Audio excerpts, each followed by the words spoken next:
There's a quiet problem in most product teams that nobody really talks about. It's not design quality, it's not engineering speed, it's decision making.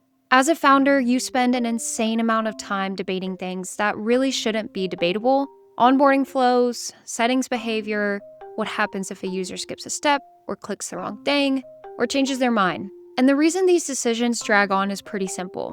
Problem number one: it takes too long to go from idea to something you can actually react to. That blank canvas in Figma looks harmless, but it slows everything down. By the time something is mocked up, the conversation has already shifted. Problem number two: static designs don't help you make behavioral decisions. They show you what something looks like, but not how it behaves.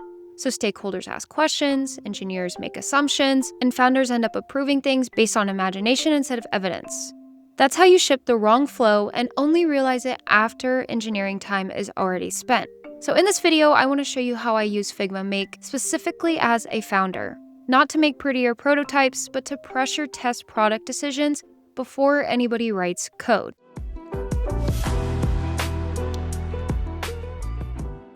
This is Figma Make. If you haven't seen it yet, Make is an AI tool inside of Figma that turns ideas or existing designs into realistic, clickable prototypes in minutes. But instead of treating this as a look how fast AI demo is, I want to show a specific use case. I want to use Make to explore onboarding and setting flows, which are the kind of things that usually cause the most confusion once something ships. Here's the setup. I've got a basic onboarding flow for a book app designed in Figma. Nothing fancy, just a few screens laid out with components from an existing design system.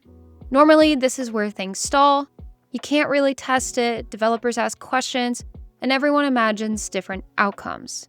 So instead of writing everything manually, I'm going to send this into Figma Make. I select the frame, open Make, and give it a simple instruction. Turn this onboarding flow into an interactive prototype. Include role selection, conditional steps, and a basic empty state once onboarding is complete. That's it. In a few moments, Make turns this static design into something I can actually use. I can click through it, I can select different roles, I can see how the flow changes based on choices. This is the key difference. We're no longer talking about what might happen, we are watching it happen in real time. And because this is happening inside of Figma, everything stays on brand. Components, spacing, typography, they're all pulled directly from the original design and the libraries. Now let's push this a bit further. Most product questions don't stop at onboarding or startup screens. They show up in everyday surfaces like the feed. So instead of working on a settings page, I take a screen like this. A logged in home feed with suggested follows. This is the kind of UI that looks simple but carries a lot of decisions. What happens if I tap follow all? What does not now actually do? Does this card disappear, collapse, or come back later? So I send this screen into Make and ask it to add real behavior. Tap interactions, state changes, basic logic around following, dismissing, and updating the feed.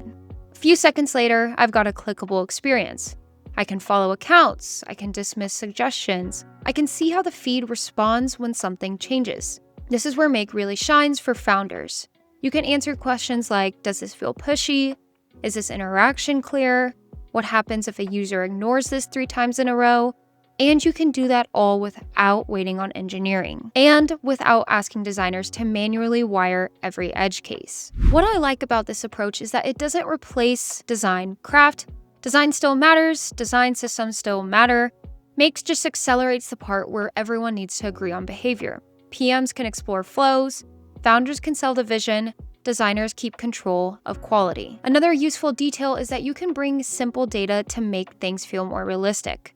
Fake user states, plan tiers, empty versus populated screens. This makes reviews way more productive. Instead of imagine if, it's a hear what happens. Once this prototype is ready, I can share it.